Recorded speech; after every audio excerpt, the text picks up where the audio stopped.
स्वागत है आपका हमारे चैनल कनपल क्लासेज में। तो बच्चों, आज हम पढ़ रहे हैं क्लास 8 लर्न व्हेन साइंस का चैप्टर नंबर 11 है। जैसा कि आप थंबनेल में देख चुके हो, फ्रिक्शन। तो आज हम फ्रिक्शन फोर्स के बारे में पढ़ेंगे। फ्रिक्शन के बारे में हमने जो चैप्टर 10 था उसमें थोड़ा बहुत डिस्कस किया है। फ्रिक्शन जो कि एक कॉन्टैक्ट फोर्स है। तो इस चैप्टर में हम फ्रिक्शन के एडवांटेज डिसएडवांटेज के बारे में पढ़ेंगे और कैसे हम फ्रिक्शन को इंक्रीज कर सकते हैं और कैसे हम उसको रिड्यूस कर सकते हैं, हम डिक्रीज कर सकते हैं, तो उसके बारे में भी पढ़ेंगे। अगर आप हमारे चैनल पर नए हों तो प्लीज़ चैनल को सब्सक्राइब करें, जिससे आपकी इस सब्जेक्ट की सारी वीडियोज आपको देखने को मिल जाए, और बेल आइकन को भी प्रेस करें। अगर आपको बाकी के चैप्टर्स की वीडियो भी देखने हैं या उनके क्वेश्चन आंसर करने हैं तो इस वीडियो के डिस्क्रिप्शन में नीचे मैंने एक प्लेलिस्ट का लिंक दिया गया है। वो आपकी बुक के इसी की ही प्लेलिस्ट है। तो उसमें सारे वीडियोज आपको मिल जाएंगे, आप वहाँ जाके देख सकते हो। Have you ever thought why your bicycle stop when you apply the brakes? यानी कि क्या आपने कभी सोचा है कि हम बाइसिकल में जैसे ही ब्रेक को अप्लाई करते हैं तो हमारी जो बाइसिकल है वो स्टॉप हो जाती है, क्योंकि फ्रिक्शन फोर्स के कारण। ऐसे ही why rolling ball stop after moving some distance? यानी कि कोई भी जो बॉल है, ठीक है, मान लीजिए कोई गेंद है, बॉल है, उसको आपने पुश किया और वो कुछ देर जो है मोशन करेगी और फिर अपने आप ही वो रुक जाती है। वो ऐसा इसलिए होता है क्योंकि फ्रिक्शनल फोर्स लगता है उस पर। And it is difficult to walk on smooth and wet surface? यानी कि स्मूथ और वेट मीन्स गीला, ऐसे सरफेस पर वॉक करना थोड़ा मुश्किल होता है क्योंकि फिसलने का डर रहता है। ठीक है, तो ऐसा क्यों होता है? क्योंकि वहाँ पर फ्रिक्शन कम होता है। ठीक है, स्मूथ और वेट सरफेस पे फ्रिक्शन कम होता है। फ्रिक्शन को हम डिफाइन कर सकते हैं a force that is oppose of an motion. यानी कि फ्रिक्शन एक फोर्स है दैट अपोज, यानी कि जो अपोज करता है मोशन का। ठीक है, यानी कि फ्रिक्शन नहीं चाहता कि मोशन हो। अगर कोई ऑब्जेक्ट मोशन में है, ठीक है, तो उसको अपोज करेगा फ्रिक्शन। अपोज मीन्स उसका विरोध करेगा। फॉर एग्जाम्पल, जैसे you roll a ball on the ground, you will see that it stop after some time. यानी कि बॉल अपने आप ही बिना रोके ही रुक जाती है कुछ देर के बाद, क्योंकि फ्रिक्शन फोर्स जो कि दिखता नहीं है आपको बट उस पर अप्लाई होता है। The motion of the ball is oppose by the force of friction, so friction always acts in the directional opposite of the moving object. ठीक है, ये अंडरलाइन कर लेना इसको, क्योंकि इम्पोर्टेंट है कि फ्रिक्शन फोर्स जो होता है वो हमेशा मूविंग ऑब्जेक्ट के अपोज में लगता है, अपोजिट साइड में लगता है। मान लीजिए हमारा जो ऑब्जेक्ट है वो इस डायरेक्शन में मूव कर रहा है, तो फ्रिक्शन आपका जो है इस डायरेक्शन में लगेगा। ठीक है, अपोज डायरेक्शन में। And friction also prevent a stationary object from moving. यानी कि एक स्टेशनरी ऑब्जेक्ट को मूविंग से फ्रिक्शन ही क्या करता है, प्रिवेंट करता है। फॉर एग्जांपल, जैसे if you push the ball forward, the force of friction acts is the backward. यानी कि अगर हम किसी बॉल को आगे की तरफ पुश करते हैं, ठीक है, तो फोर्स उस पर पीछे की ओर लगता है, मतलब बैकवर्ड लगता है, अपोजिशन में लगता है। आगे हम पढ़ते हैं, देखो, in winters you often rub your hands together to warm them. यानी कि विंटर्स में हम अपने हाथों को क्या करते हैं, रब करते हैं ताकि वो गर्म हो जाए। ठीक है, तो रब करने से क्या होता है कि फ्रिक्शन फोर्स अप्लाई होता है और एक हीट जनरेट होती है जिससे आपके हैंड्स जो है आपको गर्म लगते हैं। Thus we can conclude that friction is a force that oppose motion. ठीक है, इसको भी अंडरलाइन कर लो। इससे हम समझ सकते हैं कि फ्रिक्शन एक फोर्स है जो कि अपोज करता है किसका, मोशन का, और ये हमेशा मोशन के जो अपोजिट डायरेक्शन होती है उसमें ही अप्लाई होता है। नेक्स्ट है friction is caused due to the interlocking of the surface. यानी फ्रिक्शन जो होता है सरफेस के इंटरलॉकिंग से ही होता है। देखो, no surface is completely smooth. ठीक है, कोई भी सरफेस जो होती है कम्प्लीटली स्मूथ नहीं होती है। ऑल सरफेस हैव हिल्स, यानी कि कुछ मतलब सरफेस होती है और उनमें कुछ हील्स होते हैं, कुछ वैलीज होती हैं। When a body is pulled over another surface, जब कोई बॉडी किसी दूसरी सरफेस पर पुल्ड की जाती है या फिर पुश की जाती है, the hills and the valleys of the both surface interlock with each other giving rise to friction. ठीक है, मतलब कोई भी जो सरफेस होती है वो पूरी तरह स्मूथ नहीं होती है, समझ में रहे हो, कोई भी सरफेस स्मूथ नहीं होती है। ठीक है, उसमें कुछ ना कुछ क्या होता है, वैलीज होती है या फिर हिल्स होता है, मतलब कुछ ऊंचा नीचा पार्ट होता है जो कि एक तरह से इंटरलॉक हो जाता है, और इंटरलॉक होने से ही फ्रिक्शन जो है जनरेट होता है। ठीक है, और जो फ्रिक्शन जनरेट होता है वो उस मूविंग ऑब्जेक्ट्स पर अप्लाई होता है और उसके मोशन का अपोज करता है। आगे हम पढ़ रहे हैं factors on which force of friction depends, यानी कि फ्रिक्शन जो होता है वो किन किन फैक्टर्स पर डिपेंड होता है। तो देखो, पहला है ऑन ए हॉरिजेंटल सरफेस, पहला हॉरिजेंटल सरफेस पे डिपेंड होता है। The force of the friction is directly proportional to the weight of the body which move, यानी कि जो फ्रिक्शनल फोर्स होता है वो उस बॉडी के मास के या फिर वेट के एक डायरेक्टली प्रोपोर्शनल टू होता है। ठीक है, हम लिख सकते हैं कि एफ यानी कि frictional directly proportional to weight W. ठीक है, वेट की जगह हम मास को भी यूज कर सकते हैं। Force of the friction depends on the nature of the surface, यानी कि वो सरफेस के नेचर पर डिपेंड होता है कि सरफेस का नेचर कैसा है। ठीक है, ज़्यादा रिगिड है या फिर स्मूथ है, ठीक है, और पॉलिश्ड है या फिर कैसा है। ठीक है, ज़्यादा रफ होगा तो फ्रिक्शन ज़्यादा लगेगा, स्मूथ होगा तो फ्रिक्शन कम लगेगा। The force of friction does not depend upon the area of the surface, यानी कभी भी जो फ्रिक्शनल का फोर्स है वो एरिया पर डिपेंड नहीं करता है। ठीक है, हमने वहाँ पर पिछले चैप्टर में पढ़ा था कि जो प्रेशर जो होता है बेटा वो फोर्स और एरिया दोनों पर डिपेंड होता है। प्रेशर इक्वल टू होता है एफ अपॉन ए। ठीक है, अगर हम एरिया बढ़ाते हैं तो प्रेशर जो होता है घटता है। लेकिन यहाँ पर जो फ्रिक्शनल पढ़ रहे हैं ना, वो एरिया पर डिपेंड बिल्कुल भी नहीं करता है, वो डिपेंड करता है आपके टाइप ऑफ सब्सटेंस पे, यानी कि आपके सब्सटेंस का नेचर कैसा है, रफ़ है या फिर स्मूथ है। रफ़ है तो फ्रिक्शन ज़्यादा होगा, स्मूथ है तो फ्रिक्शन कम होगा, सिंपल सी बात है।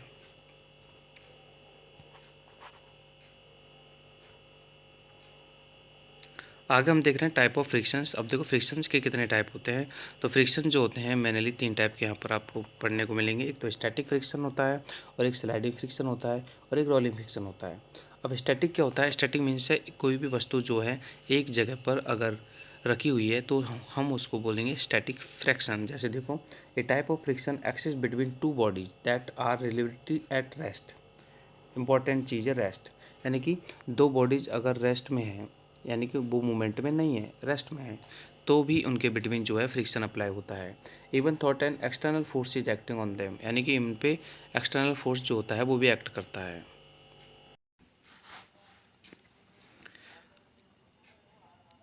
आगे देखो, before every object set into motion static friction has to be overcome, यानी कि before every object set into motion, यानी कि कोई ऑब्जेक्ट जो है मोशन में आने से पहले, ठीक है, friction has to be overcome, यानी कि अगर मोशन में कोई ऑब्जेक्ट आता है तो जाके थोड़ा उसका फ्रिक्शन कम होता है, अदरवाइज स्टैटिक में आपका जो है फ्रिक्शन ज़्यादा होता है।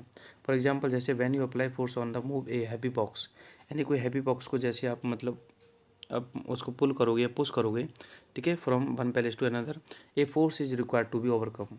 तो आपको उसको धक्का देने के लिए एक फोर्स की रिक्वायरमेंट होगी, जो कि आपका मस्कुलर फोर्स होगा, जो कि आपके कॉन्टैक्ट फोर्स में आता है। ठीक है, so the maximum force of frictional that can generate between two static surface is called limiting friction, यानी कि दो जो स्टैटिक सरफेस हो गई उनके बिटवीन जो मैक्सिमम फोर्स जो फ्रिक्शन अप्लाई होगा हम उसको लिमिटेड फ्रिक्शन कहते हैं। ठीक है, तो स्टैटिक फ्रिक्शन आपको समझ में आ गया है। इसमें जो दो बॉडीज होगी, ठीक है, वो रेस्ट पोजीशन में होती है।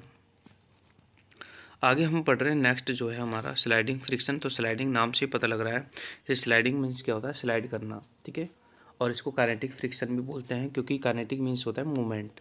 काइनेटिक मीन्स मूवमेंट, ठीक है, काइनेटिक एनर्जी भी होती है, यानी कि जो मूवमेंट से जो एनर्जी आती है वो काइनेटिक एनर्जी होती है। So sliding it is the opposing force that comes in to play when one body actually slide over the other body, यानी कि जब कोई एक बॉडी दूसरी बॉडी पर स्लाइड होती है, ठीक है, तब जाके जो है आपका स्लाइडिंग फ्रिक्शन अप्लाई होता है। ठीक है, फॉर एग्जांपल जैसे wooden block experience sliding friction when it is moved over the flat surface of the table. Table पर अगर हम वुडन ब्लॉक को एक तरह से स्लाइड कर रहे हैं तो आपका स्लाइड फ्रिक्शन अप्लाई होता है। रोलिंग फ्रिक्शन अगला हम पढ़ रहे हैं। तो देखो रोलिंग भी आपको नाम से पता चल रहा है कि रोल कर रहे हैं हम, यानी कि this opposing force comes into play when one body actually rolls over the surface of another body. यानी कि अगर एक बॉडी दूसरी बॉडी की सरफेस पर रोल करेगी तो आपका रोलिंग फ्रिक्शन होगा, स्लाइड करेगी तो स्लाइड फ्रिक्शन होगा। मतलब फ्रिक्शन इज फ्रिक्शन, ठीक है। फॉर एग्जाम्पल जैसे roller skates have wheels that help in the moving very fast, ठीक है। यानी कि जो आपके स्केट्स होते हैं वो वाले व्हील जो है हमें ज़्यादा फास्ट मूव करने में हेल्प करते हैं बिकॉज ऑफ वो फ्रिक्शन को क्या करते हैं, कम करते हैं, ठीक है। वो फ्रिक्शन को कम करते हैं और फ्रिक्शन कम हो जाता है तो हमारा मूवमेंट ज़्यादा हो जाता है। आगे देखो, ऑलवेज रिमेंबर दैट, क्या रिमेंबर करना है, देखो static friction is more than the rolling friction and sliding friction. मतलब स्टैटिक फ्रिक्शन जो होता है वो हमेशा इन दोनों से क्या होता है, ज़्यादा होता है, ठीक है। क्योंकि क्यों होता है, क्योंकि अगर कोई वस्तु रोल करेगी या फिर स्लाइड करेगी तो उसमें फ्रिक्शन कम हो जाता है ना। हमने अभी पढ़ा है कि स्टैटिक फ्रिक्शन हमेशा ज़्यादा होता है, तो ये हमेशा ध्यान रखना है आपको। Rolling friction is always less than the sliding, और रोलिंग फ्रिक्शन जो होता है वो बहुत कम होता है, ठीक है। तो यानी कि आपको तीन चीज़ें ध्यान रखनी है, सबसे ज़्यादा स्टैटिक, उससे उससे कम आपका स्लाइडिंग, और सबसे कम आपका रोलिंग। यानी कि जो इनमें से तीनों में से सबसे कम जो फ्रैक्शन होता है वो रोलिंग होता है, और सबसे ज़्यादा फ्रैक्शन जो होता है वो स्लाइडिंग होता है। आगे हम पढ़ रहे हैं बेटा फ्लूइड फ्रैक्शन, ठीक है। अब देखो फ्लूइड फ्रैक्शन क्या होता है।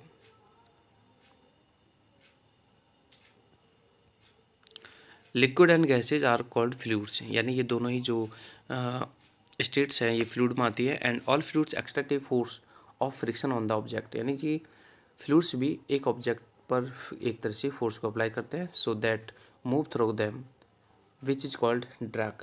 The friction force exerted by gases and liquids are depend upon the shape, ठीक है। फ्रिक्शनल जो फोर्स एक तरह से फ्लूइड्स के द्वारा अप्लाई किया जाता है वो शेप और material and the speed of the object पर डिपेंड करता है। Object that have a streamline shape, अगर ऑब्जेक्ट की शेप स्ट्रीमलाइंड है, स्ट्रीमलाइन शेप जो होती है वो हमारे बर्ड्स की होती है, ठीक है। और आपका जो फिश है उसकी भी स्ट्रीमलाइन शेप होती है, आपके हवाई जहाज़ है उसका भी स्ट्रीमलाइन शेप होता है, ठीक है। तो जिनकी शेप स्ट्रीमलाइंड होती है, ठीक है, मतलब आगे से नैरो होती है, ठीक है, और फ्रंट से एंड ब्रॉड होती है, मिडिल में से ब्रॉड होती है और आगे पीछे से नैरो होती है, तो उसको बोलते हैं स्ट्रीमलाइन, ठीक है। जैसे सारे पक्षी जो होते हैं बर्ड्स वो सारे स्ट्रीमलाइन शेप में होते हैं, फिश भी स्ट्रीमलाइन शेप में होती है, और आप इवन आपकी बोट भी स्ट्रीमलाइन शेप में होती है। सो एक्सपीरियंस लेसर फ्रिक्शन, तो इनमें जो है लेस फ्रिक्शन होता है, ठीक है। For this reason that boats and ships are also streamlined, ठीक है। Automobiles are narrow from the front, और ऑटोमोबाइल्स भी नैरो होते हैं फ्रंट से, so as the reduce drag in the air, ताकि वो ड्रैग को रिड्यूस कर सके, मतलब फ्रिक्शन को रिड्यूस कर सकें।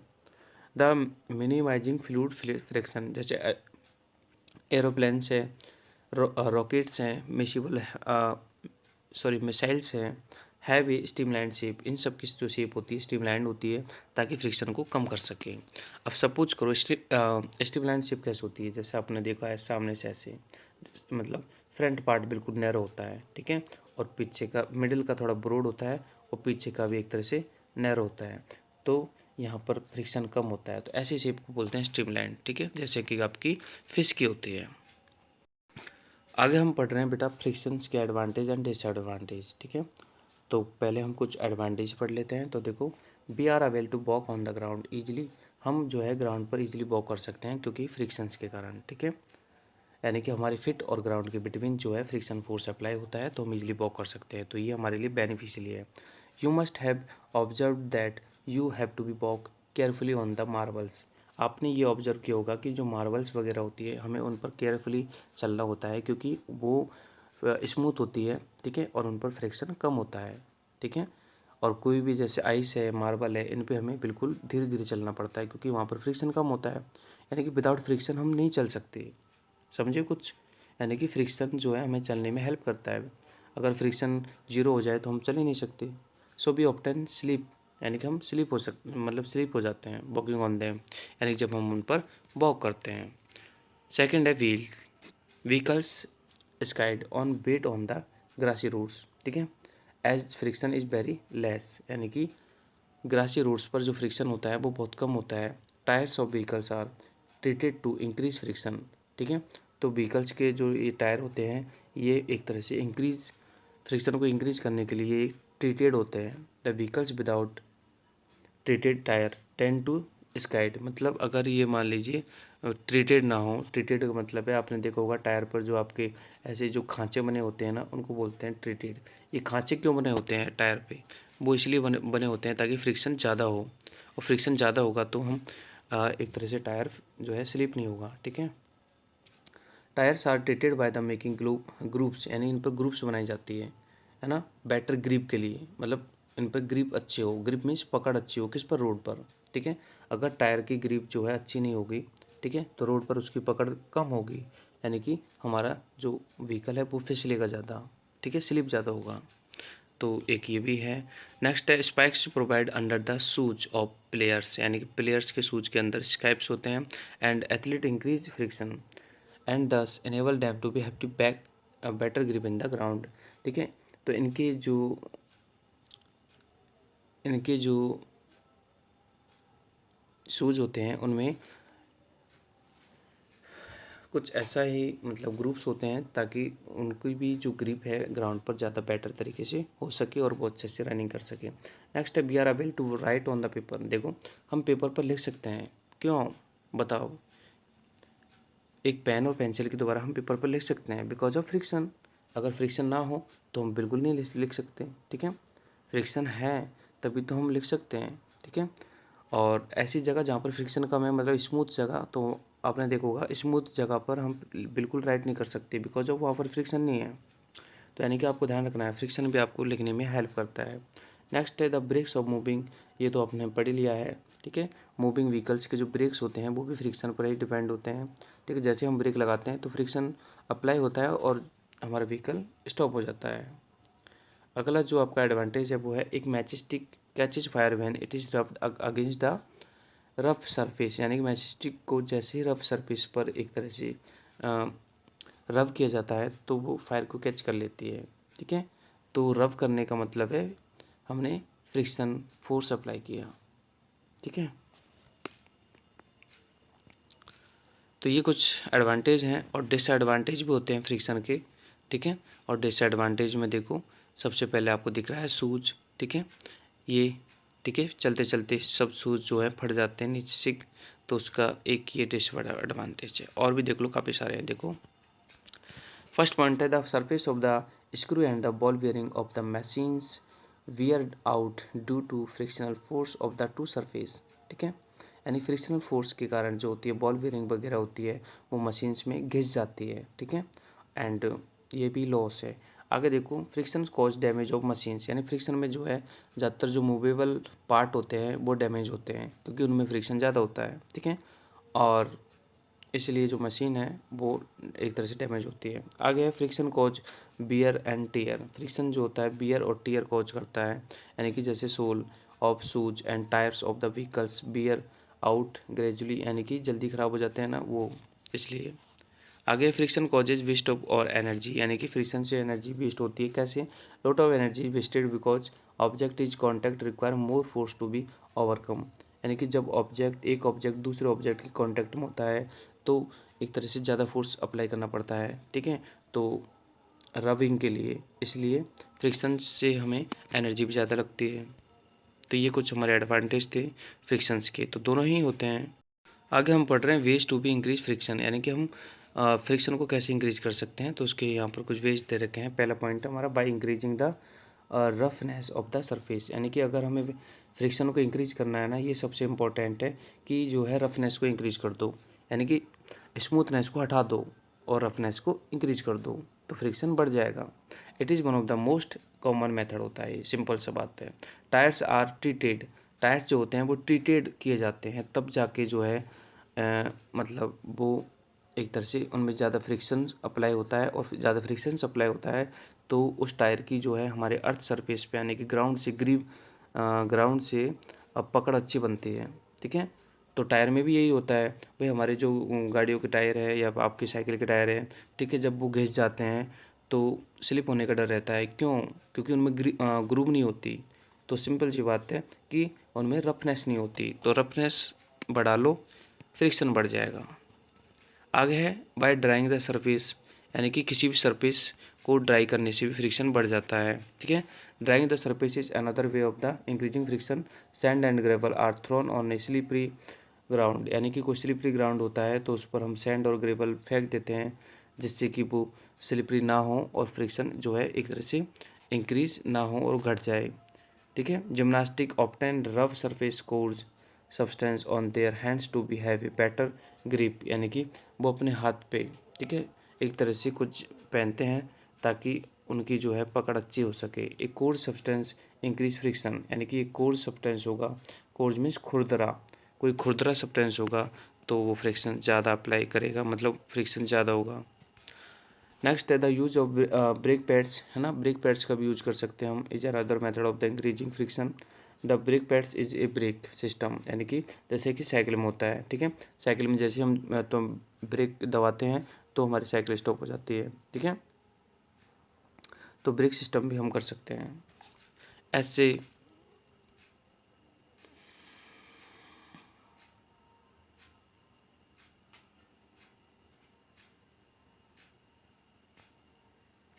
आगे देखो, वे टू रिड्यूस फ्रिक्शन। अब फ्रिक्शन को हमने पढ़ लिया कि कैसे ज़्यादा कर सकते हैं, अब हम पढ़ेंगे फ्रिक्शन को कैसे कम कर सकते हैं। ठीक है, तो देखो लुब्रिकेंट से, लुब्रिकेंट का मतलब होता है ऑयलिंग वगैरह करने से। आपने देखा होगा जितने भी मूवेबल पार्ट होते हैं मशीन के, तो हमें उसमें ऑयलिंग करना पड़ता है। ठीक है, जैसे आपकी साइकिल में भी ऑयल वगैरह लगानी पड़ती है, ग्रीस वगैरह लगानी पड़ती है, तो वो सारे लुब्रिकेंट्स होते हैं। ठीक है, तो लुब्रिकेंट्स का यूज़ करके हम फ्रिक्शन को कम कर सकते हैं। ठीक है, और उनमें ऑयल हो सकती है या फिर ग्रीस हो सकती है, ये अप्लाई कर सकते हो आप। ठीक है, मूवेबल पार्ट पे। एंड अब अप्लाई करने से क्या होगा, अप्लाई करने से जो आपका जो सरफेस है वो स्मूथ हो जाएगा और फ्रिक्शन जो है एक तरह से बढ़ जाएगा, सॉरी घट जाएगा। आगे देखो, बाय पॉलिशिंग द सरफेस। ठीक है, अगर कोई सरफेस है उसको पॉलिश करने से भी फ्रिक्शन एक तरह से क्या हो जाता है, घट जाता है। देखो when a surface is polished, अगर किसी सरफेस को पॉलिश करोगे तो उसकी रफनेस ख़त्म हो जाती है। ठीक है, उसकी कोर्सनेस ख़त्म हो जाती है। इससे जो होता है, या फिर हम बोल सकते हैं इरेगुलरिटीज़ ख़त्म हो जाती है। इससे आपका जो सरफेस है स्मूथ हो जाता है और फ्रिक्शन बढ़ जाता है। आगे है बाय यूजिंग व्हील्स और बॉल बेयरिंग, है ना, व्हील्स यानी पहियों का यूज करके हम फ्रिक्शन को एक तरह से कम कर सकते हैं। जैसा कि हम स्केटिंग जो व्हील्स होते हैं ना उसमें देखते हैं, या फिर बॉल बेयरिंग को भी, बॉल बेयरिंग जो होती है वो मशीन्स में यूज की जाती है फ्रिक्शन को कम करने के लिए। ठीक है, this help the reduce friction between the two surface of the contact and also helps to be save energy. और देखो यहाँ पर फ्रिक्शन भी नहीं लगता और एनर्जी भी सेव हो जाती है। So it is the reason that wheels are fitted under suitcase, यानी कि सूटकेस के जो नीचे है व्हील्स फिट की जाते हैं ताकि सूटकेस को खींचने में जोर भी ना आए। ठीक है, एनर्जी भी ख़त्म ना हो और फ्रिक्शन भी कम हो जाएगा। इससे आसानी से हम सूटकेस को जो है रफ सरफेस पर खींच सकते हैं। आगे है बाय स्ट्रीमलाइन शेप, यानी कि अगर हम किसी ऑब्जेक्ट की शेप स्ट्रीमलाइन कर देते हैं तो भी जो फ्रिक्शन है वो एक तरह से कम हो जाता है, जैसा कि हम करते हैं एरोप्लेन्स वगैरह है, बोट्स वगैरह है। ठीक है, और कुछ व्हीकल्स होते हैं उनकी शेप जो होती है स्ट्रीमलाइन की जाती है ताकि फ्रिक्शन जो होता है एयर के द्वारा जो फ्रिक्शन फोर्स अप्लाई होता है वो रिड्यूस हो जाए। तो बच्चों ये आपका चैप्टर जो है यहाँ पर फिनिश होता है और इसके क्वेश्चन आंसर का वीडियो आपको इस वीडियो को डिस्क्रिप्शन में मिल जाएगा। ठीक है, तो जाने से पहले आप एक वीडियो को लाइक बटन ज़रूर प्रेस करें। वैसे भी आपके लाइक बटन को प्रेस करने के कोई पैसे चार्ज तो होते नहीं हैं। ठीक है, आपको बहुत कुछ सीखने को मिलता है इस चैनल के माध्यम से और इसमें कोई हर्ज भी नहीं है। आप लाइक बटन कर सकते हो और अपने फ्रेंड्स के साथ भी जो है वीडियो को शेयर कर सकते हो। अगर सब्सक्राइब नहीं किए हो तो सब्सक्राइब भी कर सकते हो।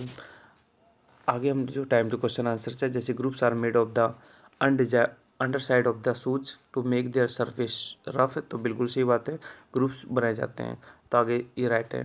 Lubricants a surface increase friction, बिल्कुल फॉल्स है, क्योंकि लुब्रिकेंट से जो है हमारा फ्रिक्शन इंक्रीज नहीं होता बल्कि एक तरह से डिक्रीज होता है। आगे है friction cause wastage of energy, तो ये सही है, फ्रिक्शन से एनर्जी वेस्ट होती है। नेक्स्ट है use of the wheels or bearing increase friction, तो ये फॉल्स है, क्योंकि व्हील्स और बियरिंग का, बॉल बियरिंग का यूज हम जो है फ्रिक्शन को इंक्रीज करने के लिए नहीं, डिक्रीज के लिए हम यूज करते हैं। चलो मिलते हैं नेक्स्ट वीडियो में, तब तक के लिए बाय। देखते रहिए इस चैनल पर, आपके जो सब्जेक्ट के वीडियोज़ हैं वो आपको इस वीडियो डिस्कशन में मिल जाएंगे, तो आप वहाँ से पॉज कर सकते हो। मिलते हैं नेक्स्ट वीडियो में, तब तक के लिए बाय, थैंक यू।